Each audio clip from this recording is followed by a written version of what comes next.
আসসালামু আলাইকুম। হেনা রান্না করতে গিয়ে আপনাদের সবাইকে স্বাগত। আশা করি আপনারা সবাই ভালো আছেন। আমিও ভালো আছি আলহামদুলিল্লাহ।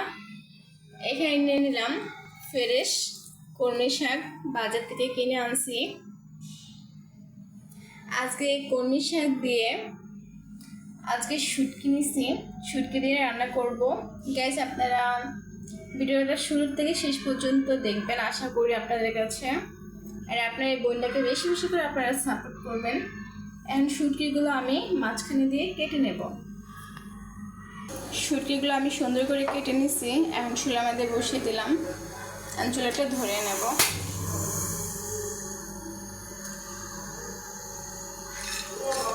আমি শুটকিটা কক্সবাজার থেকে আনছিলাম, কক্সবাজার থেকে এনে তারপরে হয়েছে শুকাইয়া আমি ডিপে রেখে দিছিলাম।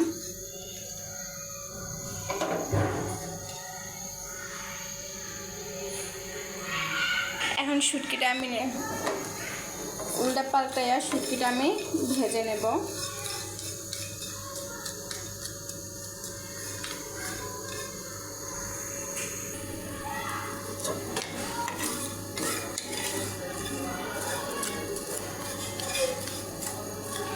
দেখেন গাইস, শুটকিটা কিন্তু সুন্দরভাবে আমি কেটে নিলাম। এখন কিন্তু শুটকি থেকে কিন্তু ধোয়া বের হচ্ছে, মানে আমার শুটকিটা তালা হয়ে গেছে।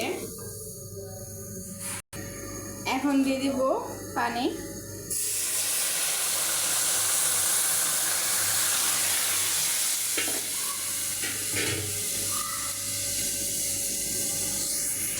একটা বলক আসবে, তারপর আমি চুলাটা বন্ধ করে দিব। বলক চলে আসছে, এখন আমি চুলাটা বন্ধ করে দিব।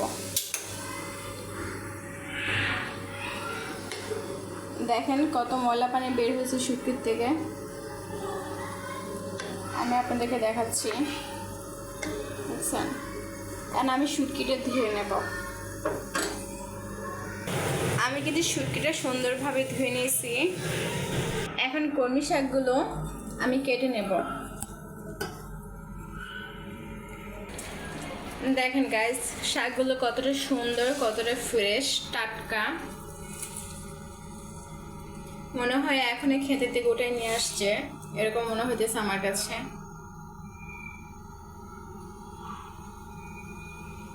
আমি এই শাকটা বটি দিয়ে কাটবো না, এই শাকটা আমি হাত দিয়ে কেটে নেব।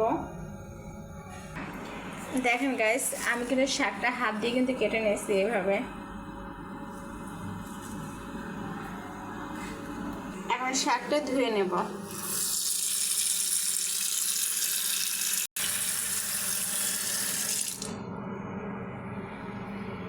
শাক রান্না করার জন্য আমি এখানে দুটো পেঁয়াজ নিয়ে নিলাম, একটা রসুন নিয়ে নিলাম। এখন রসুন আর পেঁয়াজ দুটো আমি একসাথে কেটে নেব।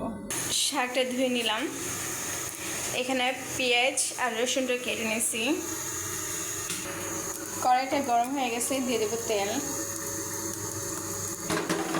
শাকে আর শুটকিতে এমনি রসুন একটু বেশি লাগে।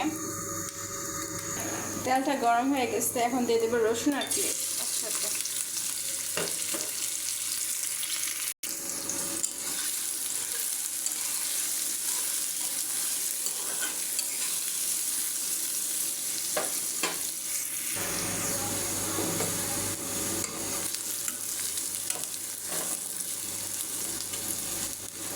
দিয়ে দিব গুঁড়া মশলা, দিয়ে দিলাম স্বাদ মতন লবণ, জিরা, হলুদ।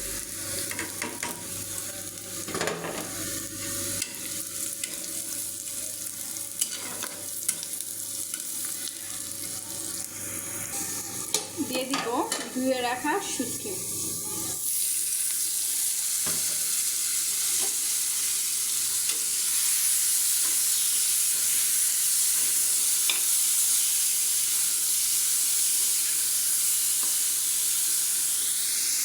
এখন ঢাকনা দিয়ে রেখে দেব। এটা 5 থেকে 6 মিনিট শুটকিটা আমি ভালো করে কষিয়ে নেব।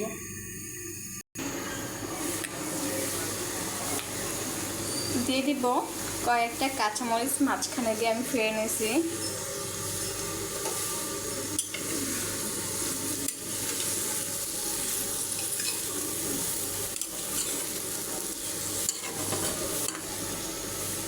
শুটকিটা কষানো হয়ে গেছে, এখন দিয়ে দিব শাক।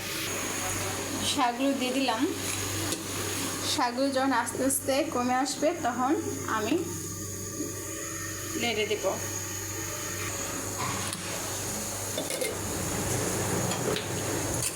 শাকটা প্রথম যখন দিয়েছিলাম মনে হচ্ছিল কড়াইতে পড়ে যাবে, এরকম হয়ে গেছিল।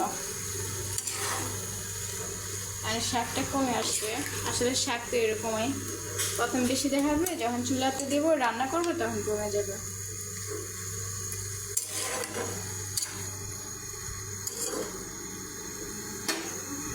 আবারও ঢাকনা দিয়ে 2 মিনিট আমি শাকটা সিদ্ধ করে নেব।